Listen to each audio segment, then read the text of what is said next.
Welcome to Frostbite Investigations, where I find a cold case and bring it to your attention. I jump into finding sources online and sometimes in person. Today we're going to talk about the Blackberry murder, as some have called it and what it is known for. The story I've brought to you is from a town in South Carolina called Saxon that is located in Spartanburg. I will post my sources at the end of the video, and remember that everything is alleged. A killer has not been found and probably will never be, sadly. Most of the people who were around during this time have passed away and may their souls rest easy. I'm going to take you back to the year 1947. The date would be Wednesday, July 23rd. A child by the name of Myrtle Styles Everette, who was reportedly 11 years of age at the time, was picking blackberries with her family. They had just moved to a town called Una, but had returned to their old address on Carver Road, which is now known as Carver Mill Road, to pick the blackberries. This location would be northwest of Spartanburg County. The morning after they got done picking some blackberries, Myrtle went on to sell them, and she would stop at 13th Tennant Street at the edge of Saxon Mill Village. This is about 0.4 miles away from where she was picking the blackberries, and that's about an 8-minute walk. The lady that occupied the house at the time was a woman by the name Pauline Black, according to newspapers. As she stated, she was cleaning her home. Pauline stated her mother was visited and she heard a knock at the door, and Pauline's mother answered, to which Pauline's mother said, "This little girl is selling blackberries, do you want some?" Pauline recalls walking to the door with a broom in her hand and seeing this blonde, fair-skinned girl, to which Pauline stated in the report that Myrtle had then asked her if she wanted to buy some blackberries, to which she replied that she, Pauline, did not have time to make a pie or anything because it was so late and she would not have time to make anything. Pauline later realizes that it was Myrtle who was the girl that was likely on her way to the Netherton's home to sell blackberries. The Nethertons were on the adjacent front street. This is about another 10-minute walk. Pauline then goes on to say that she did not see the little girl anymore and had heard about the tragedy later on. Black, since hearing of the devastation, remembers her feeling sorry for Myrtle, whom she recalls looked a lot like her daughter, according to the newspaper articles that I will source below. Also, she stated that she kept thinking in the newspaper that if she would have bought the berries, that maybe she, being Myrtle, would have gone back and been safe.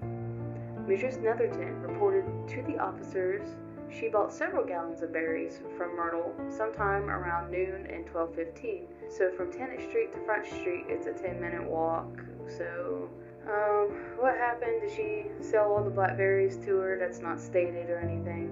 But to continue on, allegedly, this murder piqued the interest of many, especially the oldest of Black's 4 daughters, 11-year-old Frances. Apparently, neither mother nor daughter know why to this day why the girl went to view Myrtle's body and the house on Carver Road. Frances Hutchins, the older daughter, when she was around 71, according to the site Go Upstate, when interviewed years later, said to have not known the child but remember seeing Myrtle in her casket at the home of an uncle in the Arcadia area. According to an interview, Frances goes on to say that she thinks that Myrtle was dressed in white but cannot remember why. Now remember, this was in a newspaper article. Frances was not alone when she went to the house. Photographs were believed to be taken by her father or a friend's father. It shows a line of cars on the road and, people going in and out of the home. In the interview, Frances Hutchins stated, "It seems I can remember a closet door being open and a gentleman saying, 'This is the closet where she was found,' and said it seemed the story just died, you didn't hear about it much anymore." Supposedly, the family returned that morning to the field where the blackberries were and became worried when they did not see Myrtle. Afterwards, they began to search for her.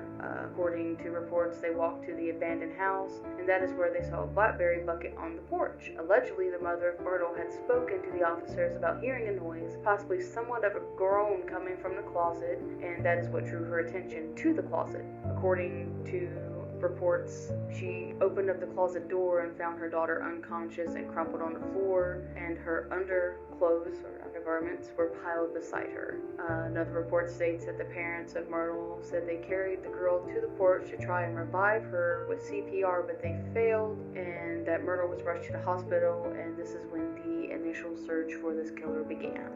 So I don't know why they would have moved the body from, it was 1947, so, so it doesn't make sense.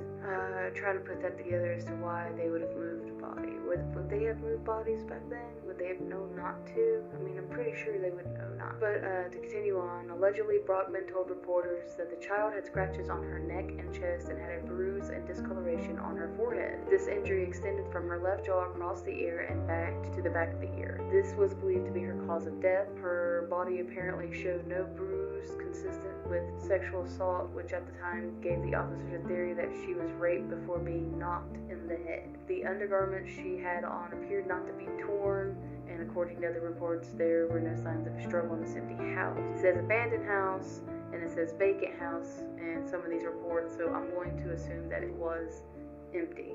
But I want to know how you can assume if there's a struggle or not in an empty house. And also, according to reports, there were no bloodstains in the closet where she laid, which also makes no sense whatsoever. Quoting from one of the articles, physicians and hospital attendants working frantically over a battered body and resorting to blood plasma and artificial respiration fought a losing battle, according to the Spartanburg Journal. Officers said the child did not regain consciousness and never uttered a word from the time she was found until death claimed her.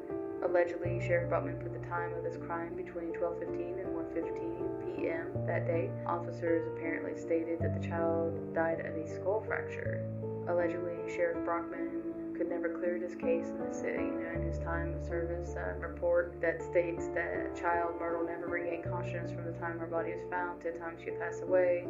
And in another report, as I said, all of my sources will be cited here, the daughter of the sheriff told a completely different story. We'll call her Mrs. S. Mrs. S supposedly told reporters that Myrtle was alive just long enough to say that her father, Henry Everette, was not the one who had done this to her, according to her interview.